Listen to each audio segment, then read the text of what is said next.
ভাইয়া, তুমি ভাবির কথা কিছু বিশ্বাস করবে না। আমি কিছুই করিনি ভাইয়া। কি করেছিস আর করিসনি আমি ভালো করেই জানি। আমি দূর থেকে সব দেখেছি। ছি ছি ছি ছি, বলতেও আমার লজ্জা হচ্ছে। ছি দীপ্ত, তুই এমন একটা কাজ করতে পারলি? আমি সবসময় তোকে আমার আপন ভাইয়ের মতো দেখেছি। আরে আমি তো ভুলেই গেছিলাম, হাড্ডি যেমন গোশত হয় না, তেমনি সৎ ভাই কখনো আপন ভাই হয় না।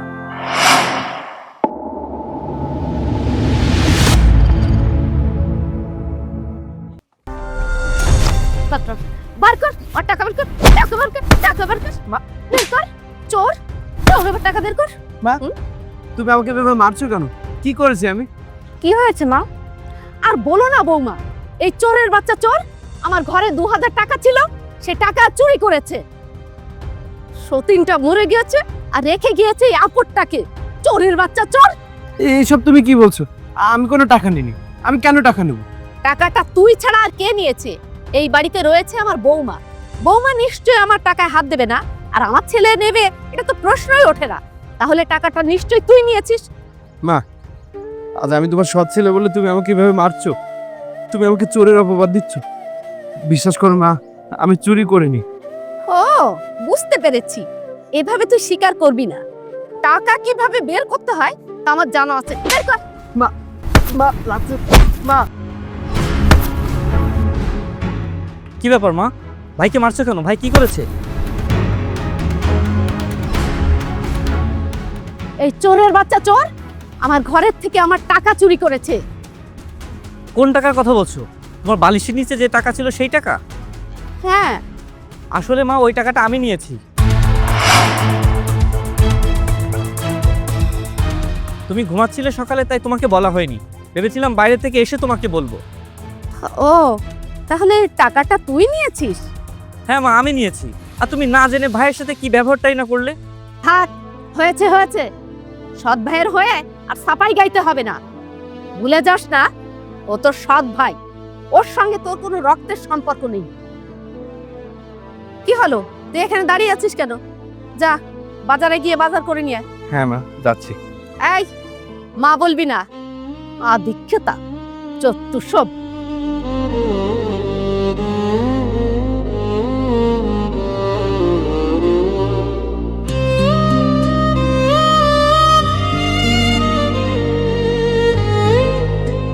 তুমি দেখলে মা ভাইকে।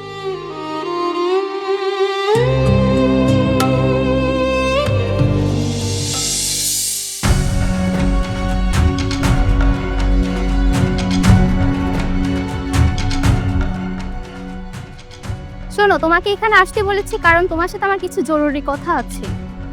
তোমার সাথে আমি সম্পর্ক রাখতে চাচ্ছি না। আমার বাবা আমার বিয়ে ঠিক করেছে, আমি সেখানে বিয়ে করে নিচ্ছি। মানে তুমি সব কি বলছো? আমি তো তোমার কোনো কথাই বুঝতে পারছি না। আমাদের এতদিনের সম্পর্ক, তুমি এত সহজে কিভাবে এটা মেনে নিলে?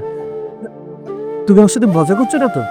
না, আমি তোমার সাথে মোটেও মজা করছি না, যা বলছি সব সিরিয়াস। আর তাছাড়া আমি তোমাকে কেনই বা বিয়ে করব? তোমার ঘরে আছে তোমার সৎ মা আর সৎ ভাই। যে কোনো মুহূর্তে তোমাকেই বের করে দিতে পারে, তাহলে আমি কোন ভরসায় তোমাকে বিয়ে করব? দেখুন, তুমি এভাবে কথা বলো না। আমি ভাবছি আমার ঘরে সৎটা। আমার ভাই তো আর সৎটা। আমার ভাই আমাকে অনেক ভালোবাসে, আমার অনেক খেয়াল রাখে। তাছাড়া বাবার সম্পত্তি তো আমরা দুই ভাইতেই পাবো। তুমি আমার কথা বিশ্বাস করো। আমি তোমার মুখের কথা বিশ্বাস করি না। ওরা তোমাকে কোনো সম্পত্তিই দেবে না। এজন্যই বলছি তোমার সাথে আমার সম্পর্ক রাখা সম্ভব হচ্ছে না। তুমি আমার লাইফ থেকে চলে যাও।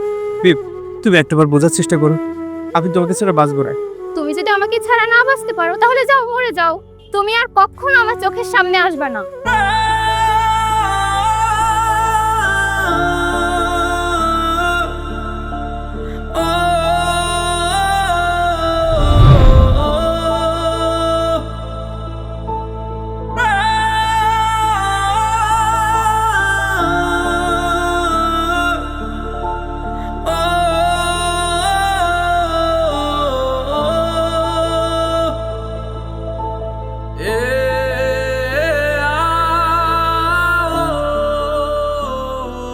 কি ব্যাপার ভাই, তুই এখানে? তুই এখানে কি করছিস? হ্যাঁ জানো, আমি যাকে ভালোবাসতাম সে আমাকে ছেড়ে চলে গেছে। সে আমাকে বলেছে আমার মাথা গোজার ঠাঁই নেই। আমাকে বিয়ে করলে নাকি তার ভবিষ্যৎ ধ্বংস হয়ে যাবে। তাই সে আমাকে ছেড়ে চলে গেছে, আমার সাথে ব্রেকআপ করে দিয়েছে। আমি অনেক বোঝানোর চেষ্টা করেছি, কিন্তু কোনোভাবে সে আমার কথা বোঝেনি, বোঝাতে পারিনি ভাইয়া। বুঝবেই বা কেন? আর তোর মুখের কথা সে বিশ্বাস বা কেন করবে? আসলেই তো তোর নামে কোনো কিছু নেই। তুই আমার সাথে চল, আমি মাকে বলে তোর সম্পত্তি তোকে বুঝিয়ে দেব। মা কি দেবে? আমি রাজি করাবো, চল আমার সাথে।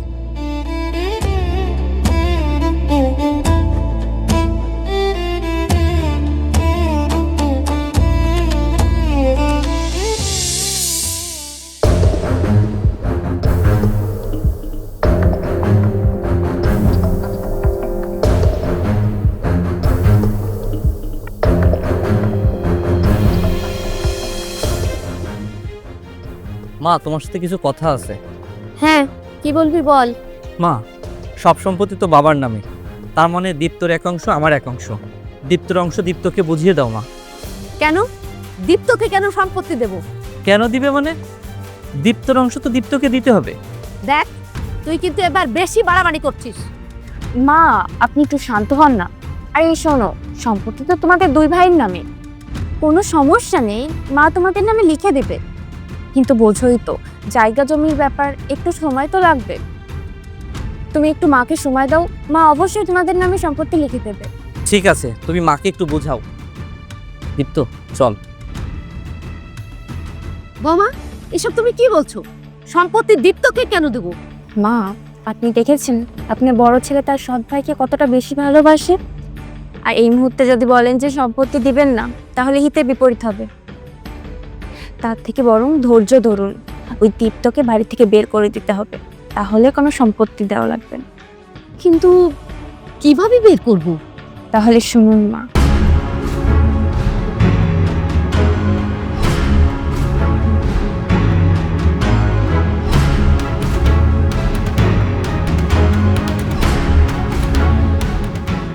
আচ্ছা ঠিক আছে।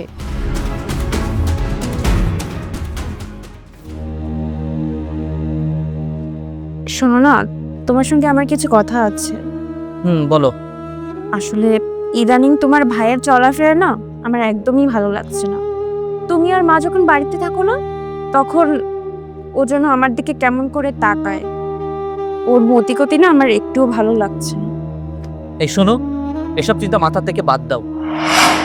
আমি আমার ভাইকে খুব ভালো করে চিনি।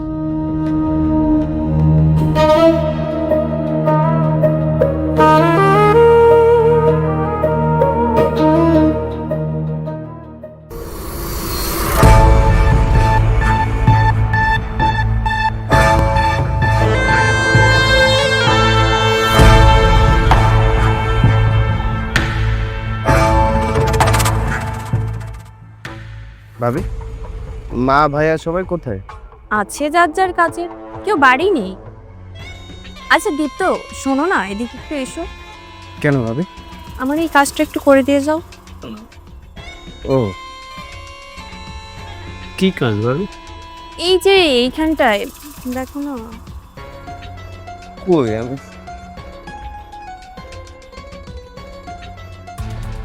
কি করছো? ছাড়ো, ছেড়ে দাও বলছি, ছেড়ে দাও বলছি, ছেড়ে দাও। কি করছো? কি করছো? ছেড়ে দাও বলছি, ছেড়ে দাও, ছেড়ে দাও বলছি। কি করছো কি?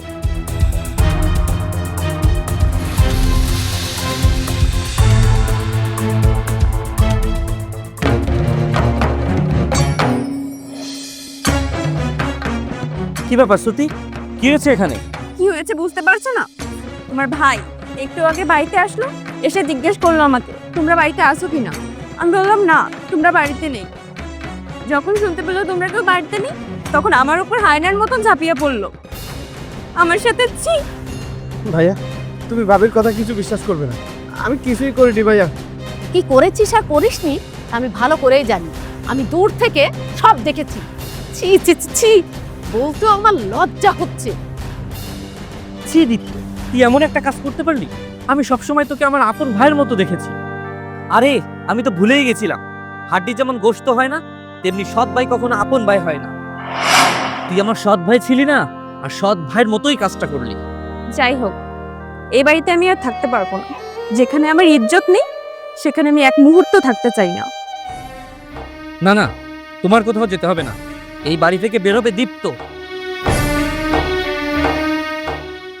এই যা, বের হ আমার বাড়ি থেকে। ভাইয়া তোর একটা কথা আমি শুনতে চাই না। ভাইয়া তুই যা, এক্ষুনি বাড়ি থেকে বেরিয়ে যা।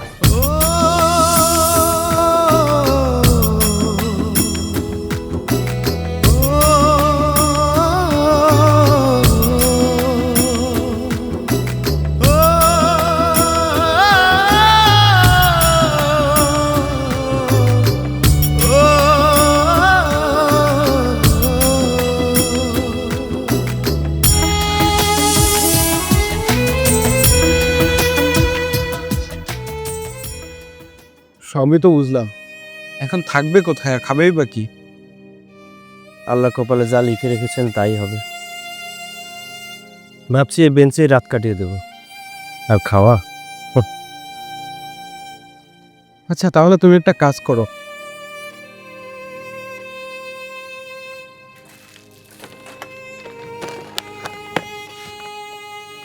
এই খাবারটা খাও। না না ভাই, এটা আমি নিতে পারবো না। এটা নিলে ভিক্ষা করা হবে। আমার কাছে টাকা পয়সা নেই। ভাবছি কাল থেকে কাজ করব, তারপরে টাকা দিয়ে কিনে খাবো। আরে মানুষ হয়ে যদি মানুষের পাশে না দাঁড়াতে পারলাম তাহলে কেমন মানুষ হলাম? নাও, আরে নাও, এটা খেয়ে নাও।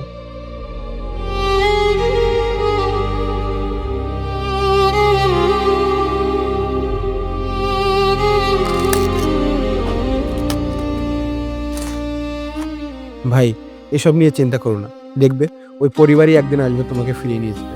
ওই পরিবারেরই তোমার প্রয়োজন হবে।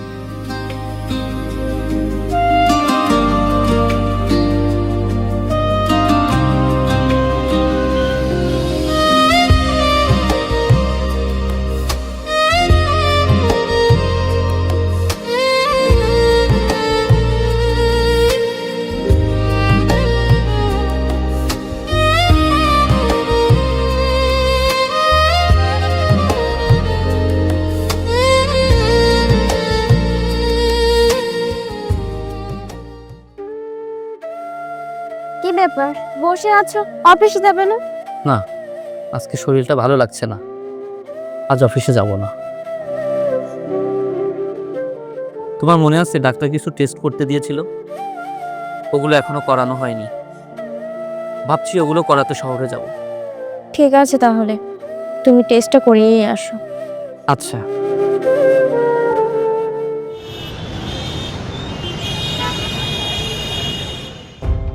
কি ব্যাপার বাবা, তুই চুপ করে আছিস কেন? তোর রিপোর্টে কোনো সমস্যা ধরা পড়েছে নাকি? হ্যাঁ, তুমি চুপ করে কেন আছো? কিছু বলছো না কেন? আমার কিডনি নষ্ট হয়ে গেছে। ডাক্তার বলেছে আমার একটা কিডনি অনেক আগের থেকেই নষ্ট হয়ে গেছে, আর একটা খারাপের দিকে যাচ্ছে। যত দ্রুত সম্ভব অপারেশন করতে হবে, নাহলে আমি মারাও যেতে পারি। এখন শুধুমাত্র কিডনি যদি ডোনার পাই তাহলেই সম্ভব। কি বলছো কি? এখন আমরা কিডনি কোথায় পাবো? হ্যাঁ, বৌমা তো ঠিক বলেছে।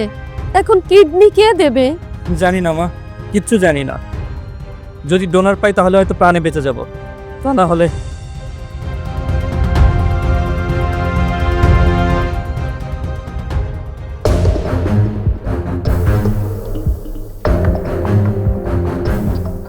মা, ভাইয়া কোথায়? কি ব্যাপার, তুই এখানে কি চাস? কেন এসেছে বুঝতে পারছেন না মা? সম্পত্তির ভাগ নিতে এসেছে। দেখ দীপ্ত, তোকে আমি ভালোই ভালোই বলছি, আমার স্বামী কিন্তু খুব অসুস্থ। এর ভিতর নতুন কোনো ঝামেলা তৈরি করিস না। না, আমি সম্পত্তির জন্য আসিনি। আমার ভাইয়ের অসুস্থতার কথা শুনে আমি নিজেকে আর সামলাতে পারছি না, তাই চলে আসলাম। শুনে আর কি লাভ? আমার ছেলের দুটো কিডনি নষ্ট হয়ে গেছে। কি বলছো মা? আমি কিডনি দেবো ভাইয়াকে। কি, তুই কিডনি দিবি? হ্যাঁ মা, আমি কিডনি দেবো। প্রয়োজনে আমার কিডনি নিয়ে আমার ভাই বেঁচে থাকবে এই দুনিয়ায়। আমি কিডনি দেবো, তোমরা তাড়াতাড়ি ব্যবস্থা করো।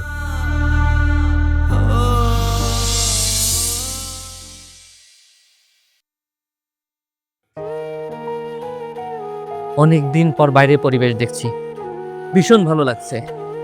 কিন্তু মা, আমাকে কিডনি কে দিল তা তো একবারও তুমি বললে না।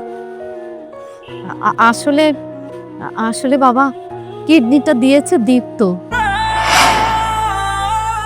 আর হ্যাঁ, তোমাকে আমাদের কিছু কথা বলার আছে। আসলে আমি তোমাকে অনেক বড় মিথ্যে বলে ফেলেছি। মিথ্যা? কি মিথ্যা? আসলে ওই দিন দীপ্ত কোনো খারাপ ব্যবহার করেনি। আমি আর মা প্ল্যান করে দীপ্তকে বাড়ি থেকে বের করে দিয়েছি।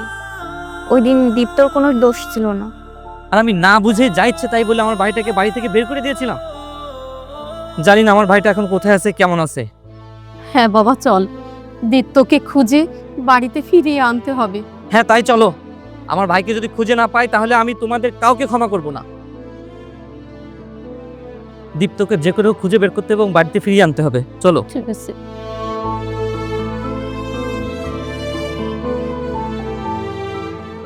ভাই, আমার ছোট ভাই দীপ্ত এসেছে এখানে। শুধু আসেনি, ওই এখানেই থাকে। এখন কেন এসেছেন এখানে? ছেলেটাকে তো বাড়ি থেকে বের করে দিয়েছেন। বের করে দেওয়ার পর একটাবার খোঁজও নেননি আপনারা।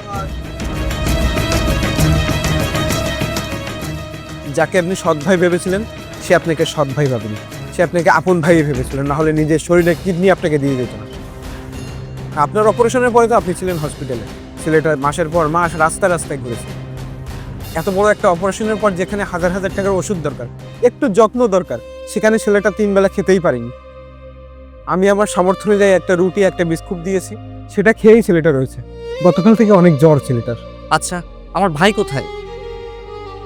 ওই যে দেখুন, ওখানে শুয়ে আছে।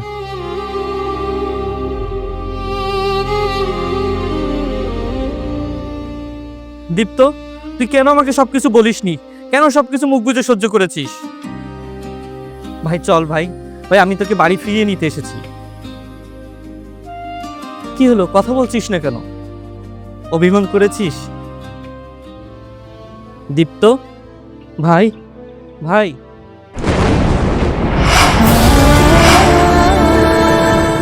দীপ্ত, দীপ্ত ভাই কথা বল, কথা বল ভাই, কথা বল ভাই, কথা বল ভাই। তুই আমাকে ছেড়ে যেতে পারিস না ভাই। ভাই তুই তোমার ভাই, চল ভাই, ভাই বাড়িতে যাই চল। ভাই কথা বল ভাই, কথা বল। মা ভাই কথা বলছে না মা। ভাই কথা বল ভাই, কথা বল, কথা বল ভাই, কথা বল ভাই।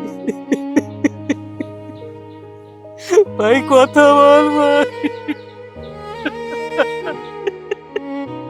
এই তোমাদের জন্যই আমি আমার ভাইকে হারিয়েছি।